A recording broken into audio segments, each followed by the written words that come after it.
palabras, entrevistas para comprender la guerra y construir la paz.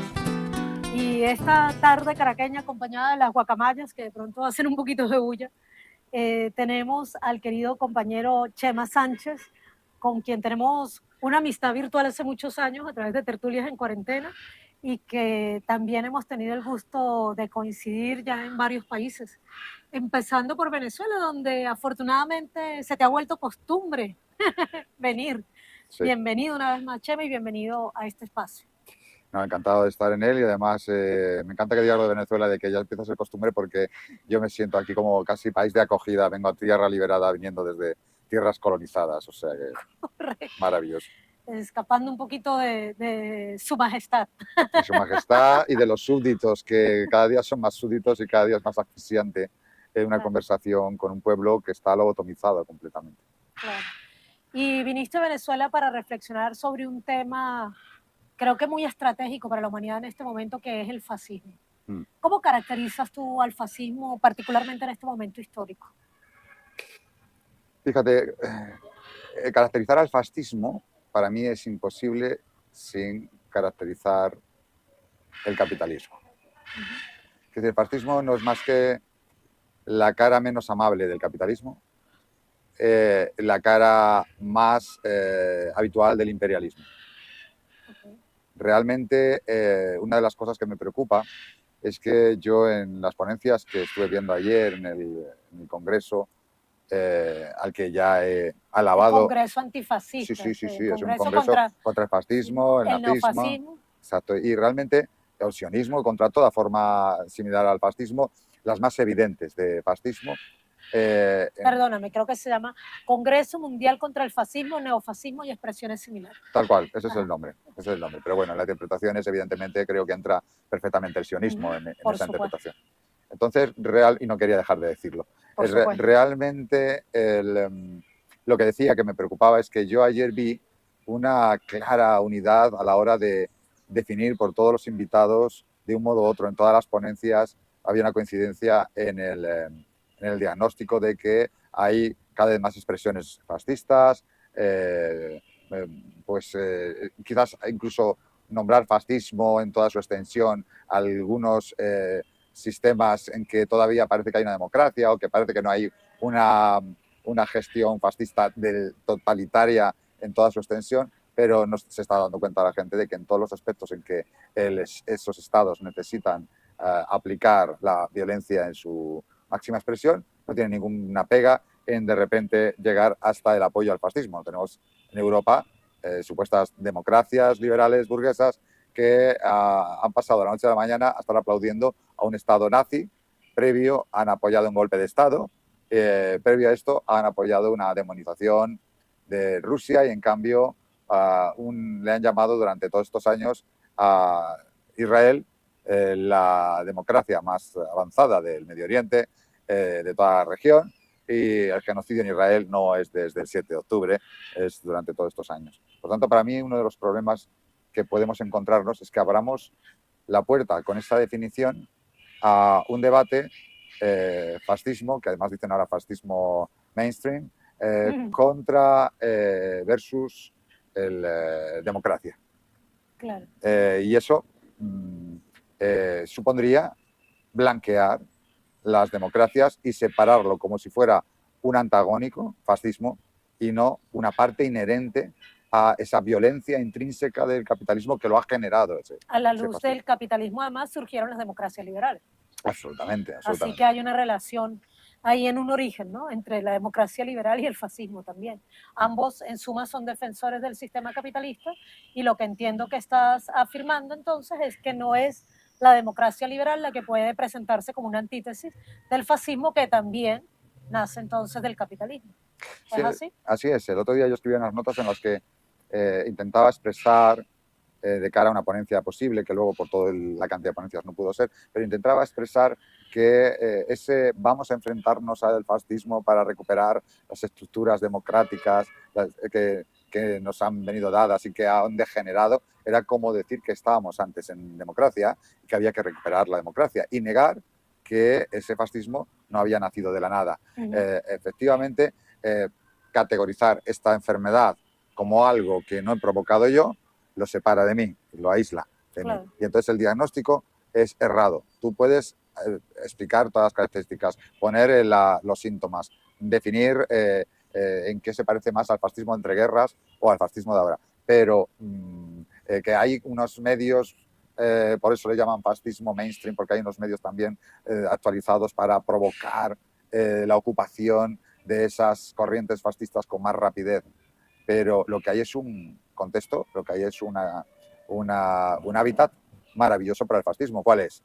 La absoluta decadencia del imperio, de sus democracias cipayas, subsidiarias, y por tanto la caída en picado del estatus, de la dignidad de los pueblos que tienen bajo su órbita. Y eso supone que tienen que ofrecer de modo populista cambios que no son otra cosa que, ya lo sabemos, aparición de populistas diciendo te ofrezco un cambio y luego no ofrecerlo, era algo que ya nos ocurría en las democracias en esa alternancia entre el bien y el mal, la derecha, la izquierda, pero ahora entonces como eso ya no engaña a nadie, generan un poco más de derechas populistas que dicen vamos a romper el sistema, porque esas izquierdas que decían que iban a romper el sistema ya no las cree nadie. Entonces es simplemente un cambio de roles que ahora es más necesario para el imperialismo, puesto que en esa decadencia necesita imponerse con más violencia si cabe. Pero yo, la violencia fascista, ¿dónde empieza? Yo te diré dónde empieza para mí. Para mí ya empieza esa violencia fascista cuando tienes a gente en mi país, en España, buscando comida en contenedores, con más de un 30% de riesgo de exclusión y pobreza, con niños que no comen como mucho una vez al día, con una gran cantidad de situaciones de desahucios. Todas esas cosas es violencia económica contra su población. Empezamos por ahí si quieres. Y entonces ya hay una violencia intrínseca hacia adentro y luego, por delegación, una violencia imperialista frente a otros pueblos que han sido África, que han sido los pueblos, dicen, geográficamente no es siempre así del sur global, pero a esos pueblos y a sus propios terrenos, ¿no? Entonces ahí está quizás una diferencia en cómo son los fascismos hacia afuera y hacia adentro, ¿no? Eso yo creo que sí que ahí podríamos hacer diferencias, pero no hay que olvidarnos cuál es la causa, ¿no? Y la causa va intrínseca al imperialismo también, directamente. O sea, la exacerbación de esa violencia viene porque necesitan imponerla a toda costa, incluso cuando el pueblo es consciente de que aquello es injusto. En ese mismo sentido, Chema, ayer el presidente Nicolás Maduro, que bueno, lo pudiste escuchar en vivo, decía que Venezuela se había convertido en un epicentro de la lucha antifascista y contraponía incluso el modelo de democracia venezolano al modelo de democracia liberal. Incluso hizo énfasis en que ese modelo de democracia liberal al que él se refería es ese mismo modelo de democracia que algunos llaman la democracia burguesa. Y explicaba el presidente Maduro cómo en Venezuela se plantea un modelo de democracia participativa y protagónica, y mencionaba eso como una de las características que legitiman a Venezuela para convertirse en epicentro de la lucha antifascista, incluso de esta internacional antifascista que ayer mismo el presidente Nicolás Maduro propuso formar. ¿Tú crees que es legítimo ese llamado del presidente Nicolás Maduro a que Venezuela se convierta en el centro de la lucha antifascista en este momento? O al menos en uno de los centros. Es legítimo, y ayer algunas compañeros y compañeras coincidíamos en una frase que se puede aplicar a esta decisión, que es la frase de Fidel de tener sentido del momento histórico. Realmente así lo siento. Siento que era como, ostras, qué mejor que convocarnos a todos por una causa común, que yo siempre hablo del eje antiimperialista, pero no deja de ser ahora en la expresión que está teniendo el imperio en todos los pueblos, bajo sus condominios, bajo el hegemón imperialista, todas sus colonias virtuales o físicas se están convirtiendo en una expresión de fascismo brutal, y quizás es mucho más fácil convocar a todo el mundo en esa lucha antifascista. Además, esto me lleva a aquello que decía Fidel también, de, bueno, Xi Jinping y Putin van a salvar a la humanidad del fascismo, solo que igual le llaman democracia. Coincide plenamente esa previsión, ¿no? Supongo ese análisis que hicieron ellos materialistas de la situación que se venía, con los conocimientos que les aportaron también Xi y Putin en sus viajes por aquí, tanto a él como a Chávez. Y bueno, esa previsión de Fidel, que además yo ayer descubrí algo que no sabía, no sé si lo escuchaste tú, No sé, compártelo. Abel Prieto comentó cómo la llamada red de intelectuales en defensa de la humanidad, que ahora nos puede parecer, de hecho, sabes que Sí lo escuché, claro, en la mesa. sí, los humanismos, las ONGs humanitarias, las guerras humanitarias, hacen que siempre suene un poquito demasiado light.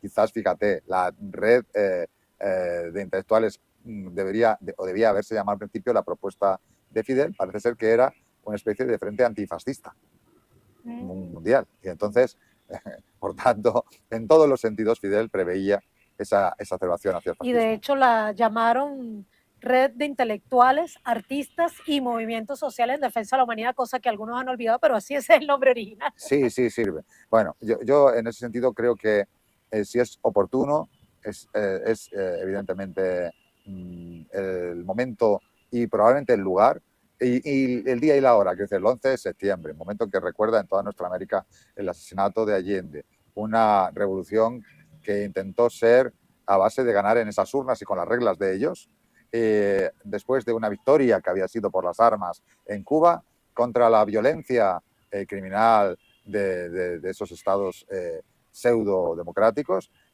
pues realmente fue, en un caso y otro contra la dictadura evidente de Batista, pues yo creo que fueron realmente un ejemplo que murió Allende, pero perdura para siempre su ejemplo y su resistencia, y entonces hacer una internacional antifascista, como así anunció el presidente Maduro, y hacerla diciendo que se ofrecía como sede de comienzo permanente de esa internacional antifascista.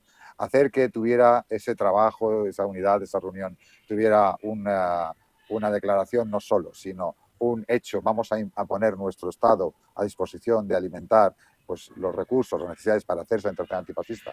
Me parece hasta una heroicidad en un pueblo que está asediado, bloqueado, amenazado, una amenaza muy seria que hemos visto no hace nada, y además hacerlo o llamar a Venezuela el centro de esa internacional antifascista, creo que lo admitiría cualquiera. Lo admitiría China, que no está sufriendo esas amenazas, que tiene muy lejos el que nadie pueda hacer fascismo en China, una Rusia que está defendiéndose brutalmente y que también tiene absolutamente lejos, como desde la revolución bolchevique hasta ahora, no ha habido ese riesgo de que haya fascismo. O al menos lo ha sabido enfrentar y detener. Detener en Rusia, están desnazificando, pero todos ellos, como sabemos, hablaba hace un ratito con el camarada Iñaki, como las guerras de resistencia tienen que ser más creativas, tienen que avanzarse, tienen que provocar un espacio diferente para la guerra del convencional. Bueno, pues esto es parte de una provocación ayer y una necesidad. Y yo creo que sí, que para mí, ya te digo que creo que estaba participando en un momento histórico, estaba viendo un momento histórico de este evento y de esta internacional antifascista, que luego, como tú sabes, todo este tipo de organizaciones y coordinaciones pasan por muchos trámites, muchos problemas, muchas cosas. Lo que mismamente la red ha querido ser y lo que todavía no consigue ser es una demostración. Pero es que, claro, vamos con los tiempos de necesidad que estamos cubriendo entre Cuba y Venezuela, que son los patrocinadores de la red y están luchando, ¿no? La importancia de todo esto será que concite y concilie muchos más pueblos y estados que apoyen realmente esa internacional antifascista y además que lo hagan con sinceridad, no lavando democracias. Ayer, a propósito de lo que mencionabas del aniversario de la muerte de Salvador Allende y del golpe de Estado en Chile, se hicieron unos minutos de aplausos, los más prolongados fueron dos. El aplauso a Salvador Allende, que parecía interminable, y el aplauso a Palestina. ¿Podríamos decir que en este momento la bandera de la lucha antifascista del mundo la está levantando el pueblo palestino o te parece que no es apropiado poner esa bandera en Palestina? Mira, con todo el honor que sería que dijéramos eso y que no podría llamarse equívoco. Creo que nos quedaríamos cortos, porque creo que la lucha palestina, como siempre hemos dicho, por ejemplo, con Cuba, ir resistiendo décadas y décadas, igual que Palestina, y decíamos que Cuba, patria es humanidad, y ellos así lo demuestran cada día. Palestina incluso no ha pedido ayuda para su resistencia heroica, su sublevación el 7 de octubre contra el genocida colonial, ha sido diciendo ni siquiera a sus hermanos de Hezbollah que se han apuntado a ayudar, o Yemen, no les ha pedido que ellos den el paso, no les ha exigido a nadie, han dicho nosotros vamos para adelante y somos los demás los que debemos ir sumando fuerzas para parar al genocida. Pero por eso mismo, limitarlo o circunscribirlo a el centro de la lucha antifascista es allí, yo creo que es imposible separarlo de la lucha antifascista que está teniendo contra los nazis, un fascismo clásico. Dicen, no es clásico porque no hay un fascista dictador. Bueno, Zelensky dirás que está en la democracia, está ahora mismo gobernando sin derecho legítimo de gobierno, sin elecciones. Pero sin nada. no mostró las actas, ¿verdad? Las actas de Zelensky. Creo que nadie se las ha pedido, o Josep Borrell pidió las actas de Zelensky. No, pero tampoco se las pidió a Guaidó Ni a Carmona Estanga. No, y no veas lo felices que están llamando héroe a este matacuras. Yo lo que creo de verdad es que sería pecar de repetir un mensaje que también muchos repiten con Palestina, es siempre el del victimismo, qué héroes, qué bien, qué tal. No, perdón, esos túneles fueron hechos con la inteligencia de Soleimani, con la fuerza de Irán, con la fuerza de Siria, el apoyo de Siria, el apoyo de Rusia, el apoyo de China. Todos ellos han participado, de Líbano, Hezbollah, todos ellos han participado en esa lucha de la resistencia preparando Pero cosas. sin negarle el protagonismo al pueblo palestino. No, el protagonismo lo tiene quien lo tiene, su lucha de resistencia. Pero es que el pueblo venezolano, por mucho que vengamos aquí a apoyar, a denunciar por el mundo, a batallar, al final la resistencia la tiene que sufrir el pueblo venezolano. Claro. Y eso es duro. Uno puede venir aquí a apoyar, sumar. A veces uno piensa, no debería coger yo aquí un fusil y venirme a defenderla, y ya le he dicho que estoy a la orden, pero luego a lo mejor te dicen, no, es que tu labor allí, en este caso, esa función, esa tarea comunicacional es igual de importante. Como decía Martí, una verdad gritada en lo más oscuro de un túnel es una victoria como la de un gran batallón. Y eso vamos a intentar seguirlo, ¿no? Bolívar también, la comunicación, la guerra comunicacional. ¿Y es que no hay lucha antifascista en Europa en este momento? ¿Te ubicas allí? ¿Hay un lucha... o no la hay? ¿No hay resistencia contra el fascismo dentro de Europa? No. Así de absoluta la respuesta. Espera, voy a pensarlo un poco. Sí, es que hace poco vimos, por ejemplo, imágenes de fascistas y antifascistas golpeándose en las calles de Europa, ¿no? Bueno, si me dices a pueblo antifascista, lo hay en todas las partes del mundo. Sí. O sea, el pueblo europeo, pues el pueblo estadounidense, hay antifascistas, tenemos camaradas antifascistas que están luchando, perdiendo sus trabajos, arriesgándose a denuncias, a guerra. Claro, pueblos hay, pero si hablamos de organizaciones tipo parlamentaria, en ese Parlamento Europeo, en ese Parlamento estatal de cada uno de los países, es más, aquellos que no están en el gobierno y que ahora, por ejemplo... Movimientos sociales antifascistas. Que sí, pero de repente están confundidos con quién es el enemigo. Claro. Tú llegas a alguien y le dices, yo estoy con Palestina, pero no estoy con Rusia. Yo estoy con Palestina, pero no estoy con Irán. Yo estoy con Palestina, pero no estoy con Siria. Antes decían, yo estoy con Cuba, pero no estoy con Nicaragua. Con Cuba, pero no con Venezuela. Al final estaban apoyando al enemigo en otros frentes. Servían de trampolín y de tapadera al enemigo y de excusa al enemigo para atacar esas izquierdas supuestas, atacar a los países que deben estar unidos frente al mismo enemigo. Yo por eso cuando me dices he dicho absolutamente no, pensando hasta incluso, pues aquí veréis a una... no voy a hablar de Venezuela para no complicar las cuestiones por donde no hay que complicarlas, pero hablando de Palestina, por ejemplo, es flagrante que, bueno, pues hay gente de Podemos que está ahora en el lugar correcto con Palestina, aparentemente. Pregúntale si apoyan la resistencia armada palestina. Esa es la prueba del algodón. No la aprueban. Entonces es que no aprobaban a los cubanos en Sierra Maestra cuando se levantaron en armas. Y cuando decía Fidel, no, nosotros no somos los que hemos optado por la violencia, no nos han dejado otro espacio que luchar con armas. es que decir socialdemocracia, reformismo, viene un poco a abundar en lo que decía antes del lavado de cara. Es decir, si ahora te vienen compañeros argentinos y levantan las banderas antifascistas y te dicen todos contra el fascismo, porque además estamos sufriendo en nuestras carnes con un Milei, que es la expresión bestia de esa violencia de un Estado pues que respalda al imperio, que respalda a las oligarquías nacionales y extranjeras, pero que son explotadoras y esquilmadoras y empobrecedoras, pauperizadoras de su propio pueblo y de otros pueblos ajenos al paso. Bueno, pues esa expresión tan violenta, pues ellos parece que tienen contra la legitimidad de decir, venimos aquí para luchar contra Milei. Hasta ahí vamos bien. Pero entonces te dicen, para ver si recuperamos la democracia. Ah, sí, claro, claro. Y te lo dicen y te lo están diciendo con todo sentido. A ver si nos revolvemos a donde estábamos. O sea, madrecita, que me quede como estoy. Y alguien les pregunta, ¿de verdad creéis que esto ha nacido así? ¿No tiene nada que ver con que ofrecieres como opción a Felipe Massa, que era un liberal proestadounidense? ¿No tiene como causa, efecto, que durante todo este tiempo habéis dicho al pueblo que no había posibilidad de cambios de ningún tipo? Eso es un poco gato pardiano, ¿no? Así que- Claro, entonces y además es eso, volver a resetear al pueblo para que una vez las has asustado, las has dado una buena hostia, vuelvan a su sitio y a su redil. Entonces, ahí la verdad es que el fascismo, bueno, funciona de esa manera. El fascismo es una forma de asustar al pueblo para que se rinda. ¿Y cuáles deben ser, a tu criterio, los fundamentos actuales de la lucha antifascista en el mundo?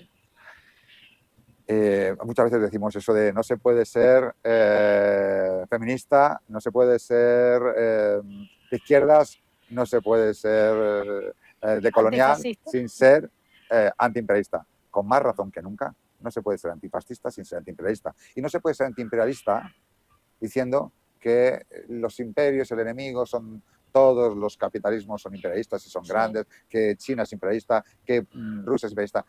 Creo que ahí es otro de los grandes elementos de confusión que siguen jugando en nuestra contra para esa unidad de verdad antifascista. Que si no, atacaremos la expresión del fascismo en un sitio y nos darán como solución de nuevo el estado de las cosas en que estábamos cuando nos dejaron sin estado de bienestar de ningún tipo en Europa o sin posibilidades de revoluciones sociales y transformadoras en Europa. De hecho, ¿dónde ataca el fascismo con más fuerza? Ataca en los pueblos no liberados.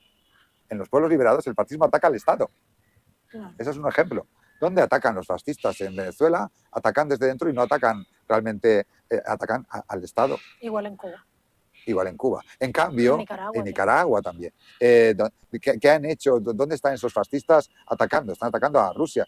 ¿Qué han hecho fascistas violencia cuando hemos visto en Hong Kong? Era porque no querían que de repente se uniese Hong Kong a una patria que resulta que estaba tratando mucho mejor a su pueblo que en ese estado autónomo hasta hace un tiempo, ¿te acuerdas? Que era ese Hong Kong que procuraba un nivel de vida de su población muy inferior al del resto de la población china. Y hay expresiones del fascismo también, por ejemplo, en Colombia, con el paramilitarismo. El paramilitarismo al final también es una expresión del fascismo. ¿Y qué si te pregunto yo a ti algo que quiero saber yo de ti sobre eso, ya que lo dices de Colombia? Que no sé si toca que lo digas y si no, pues Esto luego... es lo malo de entrevistar a una entrevistadora habitual. Sí, que igual tienes que editarlo y quitarlo, pero bueno. La situación que ha pasado con Petro y con Lula. Tú sabes que en nuestro canal, nosotros somos militantes, somos periodistas buscando un titular y se nos ha tocado y advertido, cuidado, hay una esperanza con Petro, hay una esperanza con Lula, se me ha dicho. He apoyado en ambos casos, cosa que no he hecho jamás con Boric, porque tenía claro que nadie me podía demostrar lo contrario. Que Boric es el ejemplo fundamental de cómo lavar una democracia diciendo cuidado que viene Kast, cuidado que viene el fascismo, y resulta que con Boric, y aún te dirán siempre, y en las próximas elecciones lo van a decir, lo van a poner a Kast o algo similar, diciendo no querrás que venga un tipo Milei, y todos volverán a decir que hay que votar a Boric, y dirás, o a similares, y dirás, pero bueno, ¿estáis locos o qué? No, lo hacen con el tema de otros países. Entonces, por no liarlo, la pregunta sería esa, ¿en qué sitio de repente se queda alguien como tú que ha militado y luchado? Y sigo, y no sigues, está el tiempo pasado. Sí, no, pero me refiero que has militado y luchado como yo, sabiendo callarte cosas, sabiendo apoyar cosas, con una responsabilidad enorme que se tiene cuando no eres periodista burgués, sino haces comunicación militante. Que no pretendemos ser neutrales. No, periodismo y lucha de clases, Camilo Taufik. Claro. Entonces, cuando haces eso así, ¿en qué situación te encuentras tú ahora cuando ves que esto que está haciendo Petro con tus dos patrias, con la Ujú. venezolana y con la colombiana. Hemos dicho, porque hemos dado varias entrevistas a lo largo de este tiempo, incluso desde que Petro salió en campaña, incluso lo conversamos en tertulias en cuarentena, que Petro representa un gobierno de oportunidad para el pueblo, incluso de oportunidad para los movimientos revolucionarios en Colombia, pero no es un gobierno revolucionario. Y eso creo que siempre lo hemos tenido claro y siempre hay que tenerlo claro. La ventaja que otorga Petro al pueblo es grande porque se trata del primer gobierno que no pertenece ni a la oligarquía ni a los poderes ni obedece a los poderes del narcotráfico y del paramilitarismo. Pero eso no quita que no es antiimperialista, ¿ya? Que no es un revolucionario, que no es un anticapitalista. Incluso tiene valores en los que uno puede coincidir, pero en sus principios obviamente no coincidimos. Entonces creo que siempre hemos tratado de tener esa justa valoración de lo que significa el gobierno de Petro. Para nuestra América además ha sido muy estratégico, logró recuperar, de hecho le dio una altísima prioridad a recuperar las relaciones con Venezuela y en este momento incluso su posición es menos agresiva con Venezuela que la de Lula, tristemente, porque antes se suponía que Lula era más cercano que Petro, pero ciertamente es un gobierno que hemos caracterizado como similar y vinculado al ala progresista del Partido Demócrata, a Bernie Sanders, a Alexandra Ocasio-Cortez, y con esos mismos límites. Por ejemplo, hemos visto un Bernie Sanders que se opone al genocidio en Palestina, pero parece que pretende culpar solamente a Netanyahu. Y como que entonces les sale barato al sionismo sostener una criminalización de Netanyahu cuando sabemos que esta es una política que ha sostenido un proceso genocida y colonialista de décadas, incluso podemos decir de siglos, porque sabemos que nació en el siglo XIX.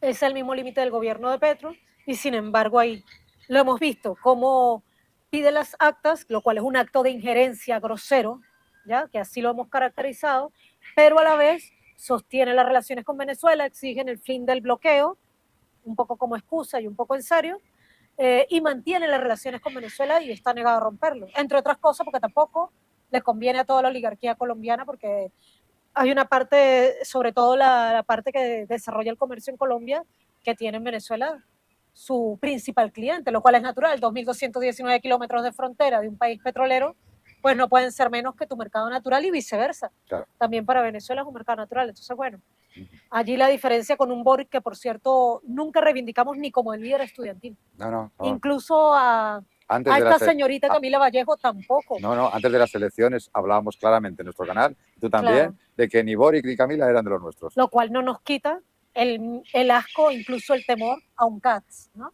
Eso no quita lo otro tampoco. Pero ni Boric ni Camila Vallejo, y tristemente, quienes además hemos sido muy cercanos a las luchas chilenas, quienes amamos a Chile,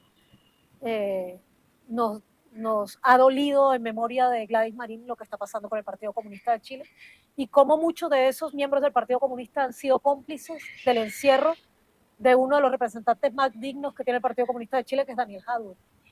De su criminalización también han sido cómplices. Entonces, fíjate, ahí... de verdad no es sencillo valorar todo lo que pasa en nuestra América. Y ahí es donde la necesidad de poner en tela de juicio el modelo de democracia es tan importante y es ahí donde Venezuela continúa teniendo una vanguardia. Si hay algo que nosotros y nosotras, aquí particularmente desde Nuestra América en Palabras, siempre decimos que Venezuela puede, si se puede decir, exportar hacia el resto de Nuestra América, es el pensamiento de Bolívar, que siempre ha sido un pensamiento nuestro americano, y la propuesta en construcción del Estado comunal y su modelo de democracia participativa y protagónica. No, es fundamental, como una onada que nos ofrecía y pedía y exigía Chávez, y que ese es el camino al que hay que ir cuanto más aceleradamente se pueda, mejor. Y con una ayuda que creo que debe venir de los BRICS, de Rusia y China, total, de lanzarse, independientemente si tiene que haber una gresca con Brasil o con quien la tenga que haber, pero tienen que dar ese respaldarazo tienen que dárselo al pueblo venezolano, dos cositas justo en lo que estaba diciendo. Un apunte de Chile. Ayer escribí un artículo que te recomendaría leer, muy lindo, Isabel Vilella, en el que hablaba de Chile. En Chile todavía es 11S, todavía Claro. gobiernan los mismos. Y yo dije hoy en una entrevista en Telesur, en España todavía estamos en el 18J, 18 de julio, todavía están gobernando el tardofranquismo y se demuestra, son los mismos poderes fácticos que durante los 40 años de Franco. No ha cambiado eso nada, nadita nada. Es posible que hasta hayamos cambiado los súbditos en cuanto al poder de la monarquía, que estáis simbólicamente haciendo su función total de jerarquía militar, que no es poco, pero realmente es exactamente lo mismo que cuando Franco, solamente que ahora hay, además de un tardofranquismo, hay una monarquía, cosa que ya es gordo, ¿no? Y respecto a los ejemplos que estabas dando, yo te diría que vuelve en la práctica a ocurrir lo que hablábamos en la teoría, es los países que no están fallando con sus pueblos son los antiimperialistas claros. Todos los demás, si te fijas, en el antiimperialismo han caído en más o menos medida. De hecho, de los demás, si tenemos que decir alguno que todavía tiene una expresión que todavía tenemos esperanza de que se recupere y que todavía no se ha recuperado del mazazo, pero está en ello, es Bolivia. Pero los demás países, pero aún así Bolivia, con ese paso cambiado que ha hecho en todo el desarrollo que ha habido, no ha habido un cambio radical de confrontación como el que hubo en Cuba, Nicaragua y Venezuela. Entonces, por tanto, el eje antiimperialista es demostrativo de dónde estás y con quién estás y hasta qué punto puedes controlar tú ese intervencionismo yanqui que te lleva directamente a vender a tu pueblo, a tu tierra. Un proceso que además también se está desarrollando en Honduras y que también viene avanzando lentamente en México, pero que... Honduras es otra expresión de recuperación después de un golpe, pero claro, con la mayor base militar que te puedas encontrar, un país pequeñito con todo en su contra, en una América Central, en una América, en esa zona de Caribe que parece que tenéis esa fuerza de revolución, da igual si era pequeña como Granada, o si es Nicaragua, que es pequeña, o si es poderosa como Venezuela, se encuentra un germen de revolución ahí bolivariana. Y yo me alegré mucho cuando se recuperó de algún modo, después del golpe a Celaya, vino esta recuperación de cierto nivel de poder, pero ya vemos, en cuanto ha estado metiendo realmente decisiones valientes y transformadoras, están volviendo a amenazarla a lo bruto con un golpe, ¿no? Y aprovechando estos tiempos, que sabemos que bien difíciles para, tú dices, nuestra América en palabras va a tener mucha tarea, mucha faena, porque el imperio caerá, perderá África incluso, Europa la dejará como pauperizada y dependiente de ellos, y hasta que se liberen los pueblos de Europa le pasará como a Estados Unidos, será un estado más de Estados Unidos que tendremos que liberarnos con alguna ventaja por estar al otro lado del Atlántico y tener más cerca otros pueblos liberados. Pero no cabe duda que en nuestra América no podemos dejar crecer el cáncer, que se eliminen ninguno de esos tres países. Son para mí los tres países, los tres, Cuba, Venezuela, Nicaragua, tres países vitales para que el eje antiimperialista, para que ese nuevo centro civilizado del mundo asiático, que volará con las alas de África y América Latina, y lo de América Latina esa ala, o si no se quedará cojo de un ala y por tanto caerá, será principal que los sostenga, como sea, a cambio de nada. O sea, para ellos es vital que siga existiendo Venezuela, Cuba y Nicaragua y estén fuertes, porque si no el imperio crecerá lo suficiente en este lado del mundo como para volver con ganas de asesinar al resto. Y hablando de Estados Unidos, ese país que cada vez se ve más al borde de una guerra civil, parece que el mayor temor de Trump es que Estados Unidos se convierta en una Venezuela con esteroides. Eso dijo. Es posible, lo dijo ya también Maurice Bishop, ¿te acuerdas? Cuando decía, ¿sabes? No, pero no vaya a comparar a Maurice Bishop con No, pero te voy a Trump. decir lo que dijo Maurice Bishop, lo digo lo de la guerra civil. Maurice Bishop dijo, uno de los grandes problemas que tiene, tengo un cortito por ahí que muestro a veces, uno de los grandes problemas que tiene Estados Unidos con nosotros, no solo es que somos un ejemplo terrible, un mal ejemplo, sí, sino que además nosotros hablamos su mismo idioma. Por tanto, la comunicación de nuestra revolución es súper peligrosa para ellos. Pero claro, estamos llegando al mundo de la inteligencia artificial en que el idioma está siendo cada vez menos barrera para comunicar lo que hablamos tú y yo ahora. Cualquiera en el mundo, con el YouTube o con cualquier otro elemento de inteligencia artificial, puede de repente ver los subtítulos y saber qué están diciendo estos dos desde nuestra América. Bueno, gracias por recordar a Maurice Bishop. un héroe de nuestra América también aquí. Para terminar, Chema, Sí, debes tú, terminar porque si no será tertulias en cuarentena y en sí vez que de son de América, 6 horas, ya no sí, será nuestra América en será palabras. nuestra América. Ya tú atentaste contra el nombre, porque el nombre es Entrevistas para comprender la guerra y construir la paz, lo cual preestablece cierta jerarquía, entrevistadora, entrevistado, pero ya tú lo volteaste al revés, no importa, eres subversivo. ahora se llamará Diálogos para comprender la guerra y construir la paz. Apúntatelo, es bueno. Muy bien. Te quería preguntar si realmente crees que en esta crisis del capitalismo, en la que el fascismo parece expandirse, las luchas antifascistas tengan probabilidades reales de victoria. ¿Dónde has dicho que tendrían posibilidades de victoria? En el mundo. En el mundo. Solamente en esa bolita que es el mundo. Vale. Si hablamos del mundo como suelen hablarlo Occidente, que es Occidente, Ya. pero si hablamos en el mundo con ese mundo mundial antiimperial, Occidente dice que es más que el mundo, porque a nosotros aquí nos enseñan historia universal y es la historia de Occidente. O sea, es más que el mundo, es el universo. Bueno, pues en el otro universo paralelo que ellos no saben que existe, que es el eje antiimperialista global, mundial, en esos BRICS que están creciendo a la bestia, creo que ahora decía Putin que hay 30 y tantos países en cola para querer entrar en el BRICS y se va a celebrar en sede rusa dentro de nada, en Kazán creo que era, ¿no? Se va a celebrar... BRICS que comienza con B de Brasil. No me preocupa en lo absoluto porque está claro, y lo estamos viendo todos, que Brasil no ha pintado mucho a la hora de tomar decisiones importantes de los BRICS en su ampliación o de las relaciones de BRICS o del nuevo Banco de Desarrollo o de todos los elementos que están haciendo de seguridad de ellos en Asia. Y entonces, y hay otra cosa, BRICS se vendía, hasta ahora lo hemos visto durante toda su preexistencia, digo preexistencia realmente desde ahora, su preexistencia era como una organización económica de intereses comunes, punto. Ideológicamente nada. Y yo creo que, aunque sean diferentes ideologías, en este momento todas ellas confluyen en el eje antiimperialista de soberanía e independencia y de reconocimiento del otro como parte de la humanidad, del otro pueblo como parte de la humanidad. Lo ha hecho Xi Jinping en su conferencia con los africanos este mes, lo está haciendo Putin y Rusia, lo están haciendo en sus encuentros económicos del Asia, y todo ello está conformando una esperanza impresionante. Yo, de hecho, creo que cualquiera antes, que por muy antiimperialista que fuera, hace 4 o 5 años, veíamos como que luchábamos con la generosidad que debe luchar el militante, que no es para llegar a ver tú el éxito de la revolución. Sin egoísmo histórico. Sin egoísmo histórico. Como una cuestión de lucha para las futuras generaciones, que ni siquiera para las futuras generaciones que tú tienes, tus hijos, sino más allá.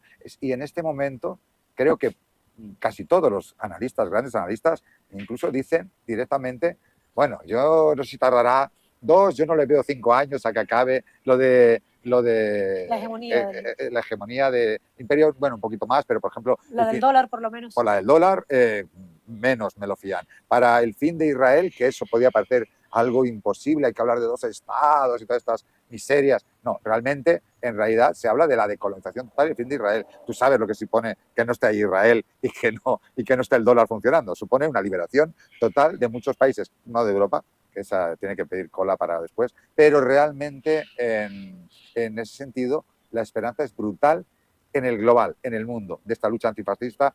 Estamos, por eso, en un punto de inflexión global, el que nosotros nos convirtamos en este otro lado, que va a ser uno de los que va a tener que luchar por esa liberación antifascista, cuando el otro ya está encauzado mucho más de lo que creemos, sin hablar de que no haya posibilidad de una guerra, de muchos millones de muertos. Todo eso está en el haber del imperio posible, pero en este lado sabemos seguro que va a ser la batalla final, porque la de Europa va a ser... Este lado va a ser la batalla final. Por tanto, que sea aquí el centro mundial del antifascismo, es como decir, es la meta final del antiimperialismo, la liberación de nuestra América. Querido, te agradezco mucho entonces este diálogo para comprender la guerra y construir la paz. Querido compañero Chema Sánchez, les invitamos a revisar además su página web antiimperialistas.com y a seguir a Chema y a su equipo, a sus compañeros y compañeras, entre las cuales honrosamente nos contamos en las interesantísimas y nunca cortas tertulias en cuarentena. Siempre son tertulias distendidas y dialogantes. Muchísimas gracias, Chema. Gracias a ustedes por acompañarnos en una entrevista más de Nuestra América en Palabras. Gracias a ti y además, si todo el mundo ha visto cierta complicidad entre María Fernanda Barreto y yo, es que es verdad, es la complicidad militante de unos cuantos años. Sí. Y ella aquí se la ve muy, Más juiciosita. muy amable, muy juiciosita, pero tiene muy mala hostia, ¿eh? Bueno, Vamos, ya está. vamos a crear fama de Que lo brava. sepa todo el mundo. No siempre hay tanta complicidad, ¿eh? Bueno, un abrazo. Muchas Abrazo gracias, enorme, Pedro. gracias. Siempre bienvenido.